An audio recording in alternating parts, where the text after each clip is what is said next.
Alright guys, we need to talk about my soldering iron station and why it is that I have no problem using this station, even though there's a lot of information online that mentions that this station has a voltage leak on the tip. You can even see on the r/soldering subreddit on their soldering station buying mega guide, we have the Finersi DWS at the very top of the do not buy list because apparently there's a 90 volt voltage leak on the tip, which sounds extremely dangerous, and it sounds like you could break all sorts of things with this station. So why is it that I have been fully comfortable using this for repairing hundreds of consoles and hadn't had any issues with it? So we're going to be diving into a few different demonstrations with this station so I can explain to you why it is not a true voltage leak, but it is rather phantom voltage on the tip of the station. We're also going to be opening the switch mode power supply in here, and I'm going to show you a little bit of how it works and why we are reading any kind of voltage on the tip. We're also going to be talking about a potential fix for this issue and how you can safely fix the issue and ground your tip if you wish to do so. So just to begin, I'm going to show you I've got an earth ground right here that we're going to use for reference this entire time. I'm going to measure resistance between this and earth ground on this, which is plugged into the wall. And you will be able to see on the top left here that it is 0 ohms. And we do have a true earth ground on the left here. So I'm going to plug this station in here and show you guys exactly what people are worried about. So we are going to turn the station on here. I'm not going to turn the actual station on yet because I don't want the tip to heat, but we will still see the sort of so-called voltage leak. And this is because when we flip that switch over here, the switch mode power supply is now running and it is supplying DC voltage to the rest of the station. We're going to open this again and I'm going to show you what I mean by that. But first, let's measure AC voltage between the tip of the iron and earth ground and see what it is that people are worried about. So I'm going to switch my meter here to AC volts and we're going to measure between the tip and earth ground. So you can see I have about 50 AC volts showing up on the tip of this iron here. Let's turn it on and let it heat up and you'll see that we have no difference and it's just 50 volts AC on the tip. Next, I'm going to switch my red probe over here so that we can measure the amount of current that can be drawn. So a true voltage leak would be able to supply current. And if this were the case, this is what is dangerous. We're going to measure between earth ground here and we're going to measure how much current this thing is capable of delivering. As you can see right now, we're getting 0 on the multimeter here. This is because my meter is in the amps range. If we switch it to the milliamps range, we should see at least a tiny bit of current, and we are getting 0.041 milliamps. So in other words, this is capable of delivering 41 microamps of current, and 41 microamps is basically nothing. It's really not capable of delivering enough power to damage any components or you. So even if you're working on a board for some reason while it's grounded and you give the iron a current path, this thing is literally only capable of delivering 40 microamps. And if you do the math and multiply voltage times current, you're going to get 0.002 watts. So the amount of power this thing is capable of is next to nothing, which is our first indication that this is actually phantom voltage and not a voltage leak. The next sign of phantom voltage is that it collapses when you put a load on it. So if we put any kind of load on this iron to ground, it is going to collapse and go towards 0 essentially. And you can see I have my glove off here because I'm touching with my skin directly the iron tip and the multimeter tip here. And I have my feet off of the ground currently. So I'm not touching the ground with my feet. And you can see there is 44, 43 volts AC being read by the multimeter. Now I have socks on, but even with my socks on, watch what happens if I touch my feet to the floor while measuring the AC volts here. So I'm going to touch the ground in 3, 2, 1, and watch the voltage on the top left there. You can see it's going all the way down to 7.5, 7.3 volts. And this is, again, just with socks on here. This would probably go even lower if I didn't have socks. And now watch what happens when I lift my feet from the ground. 1, 2, 3. We got back up to 42 volts AC. And similarly, if I touch the ground right on my hand here, closer to the tip of the iron, we're getting under 2 volts, 1.9 volts AC. And interestingly, if I let go of the iron and just hold the end, I'm already at 1.4 volts AC. This is just a phenomenon that occurs, again, due to like a similar capacitive coupling. I am putting out 1.4 or 1.5 volts AC apparently on my meter. So it's really important to understand how AC voltage works and how capacitive coupling works when we're talking about stuff like this. But again, if I touch the earth ground to my hand here, you're gonna see that this drops significantly once we put a load on that phantom voltage. So again, it's important to understand the difference between phantom voltage like this and actual voltage, which has the capability of delivering current and would not collapse when putting such a high resistance load on it. It would stay at the voltage that it's at. So next, let me unplug this and let's open up this station here and take a look at how exactly it works and why we're seeing a phantom voltage. All right, so I've got the power supply open here and you can see a little bit of how this works. So essentially we have the AC power coming in here. This is powering our switch mode power supply. So this is turning AC into DC because DC is a lot more predictable and easy to use for logic circuits like this to power our firmware and allow us to use our screen, have temperature control and stuff like that.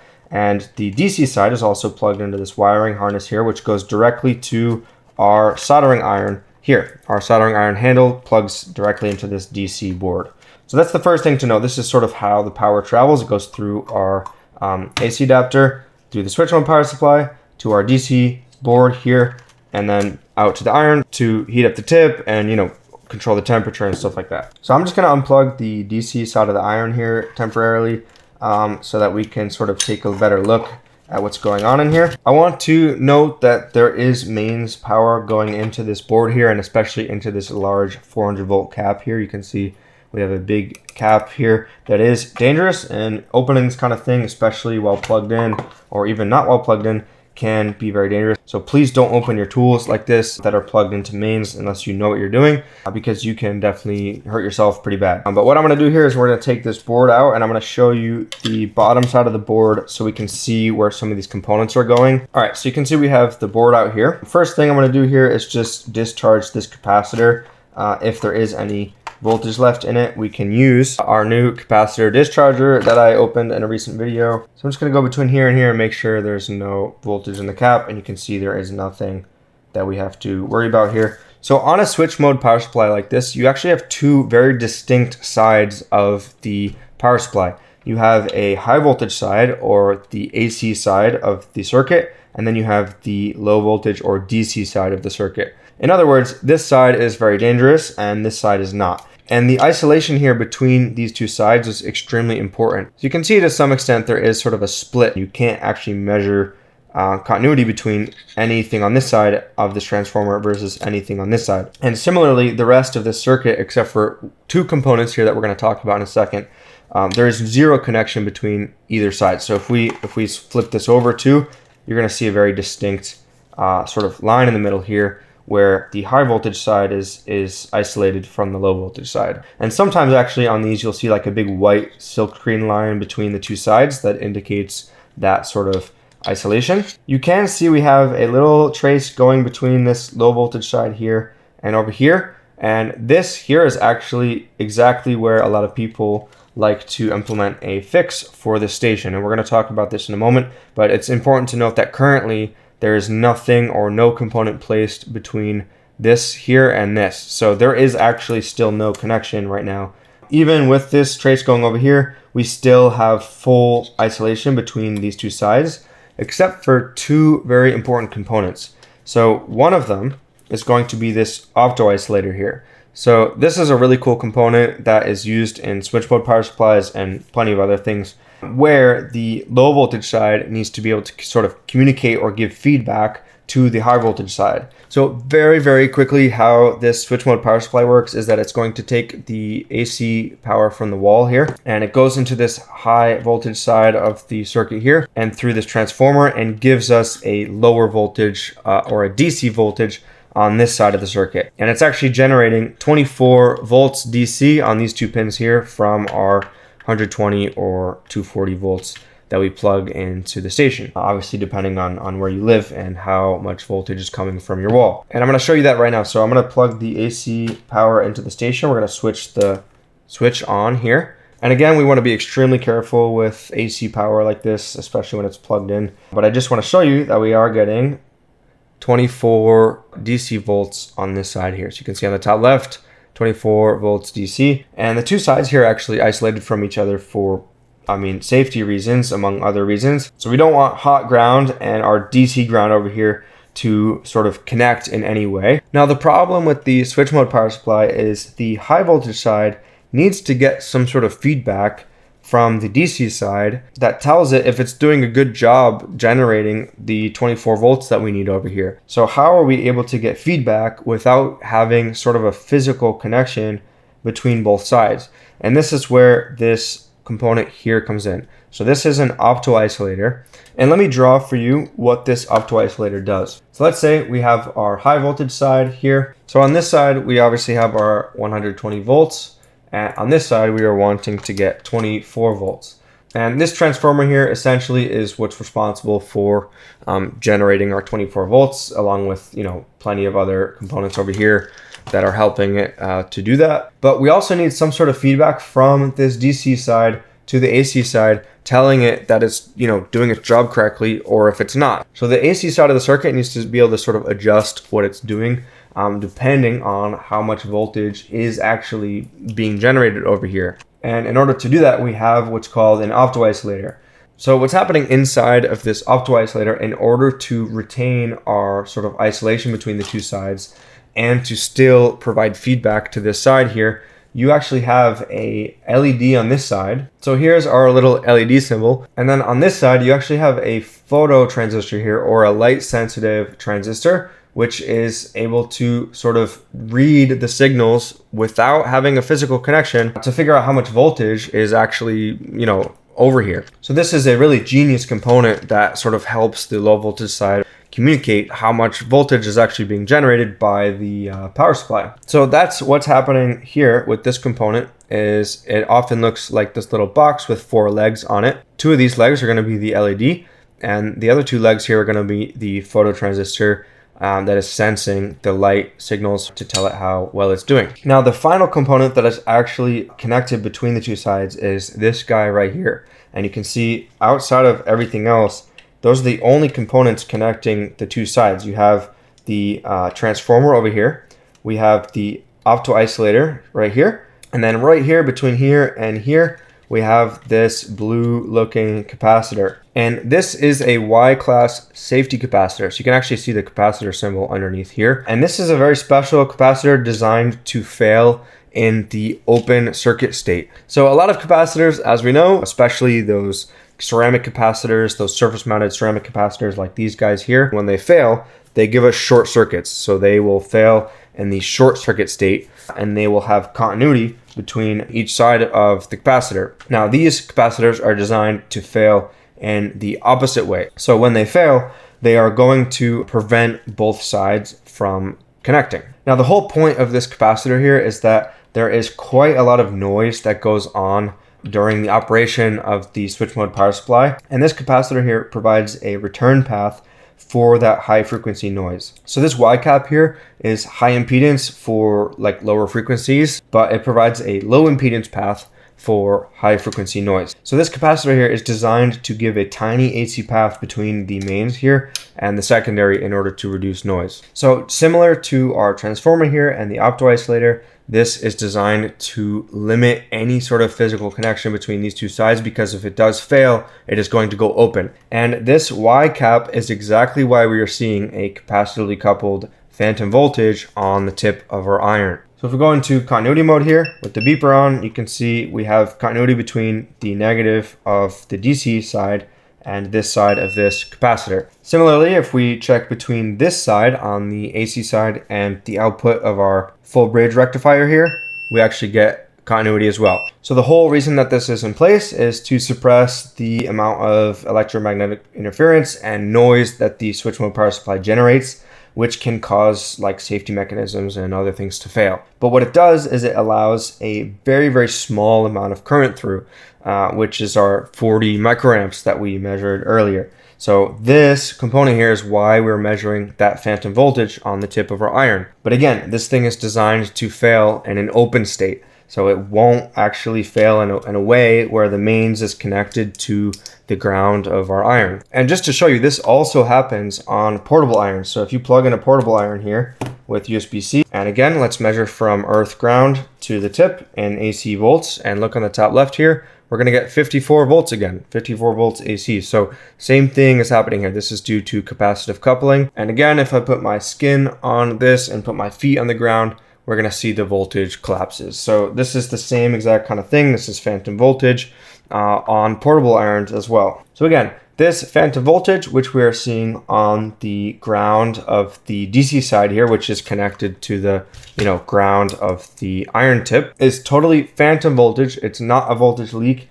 and it's not going to damage anything, and it's not going to hurt you. Now, that all being said, a lot of technicians want to have the peace of mind and want to have an iron that is grounded to earth for the purposes of managing electrostatic discharge and ensuring that you don't damage sensitive components. So if you want to use the station and you are really wanting to have an earth grounded tip, you can actually connect a 1 mega ohm resistor between here and here. So again, this side, if we look at the bottom here, is actually connected via this trace to the DC ground. And this is directly connected to the tip of your iron. So I'll plug back in our DC side here just to show you. If I measure continuity between this point here and the iron, we get a beep out of continuity mode. So we can see that's directly connected to this side. And the other side here is connected to the earth ground on the AC plug here. So if you have the station, even though our phantom voltage is not going to be harmful to components or humans, if you still want to have the peace of mind of having a grounded iron tip,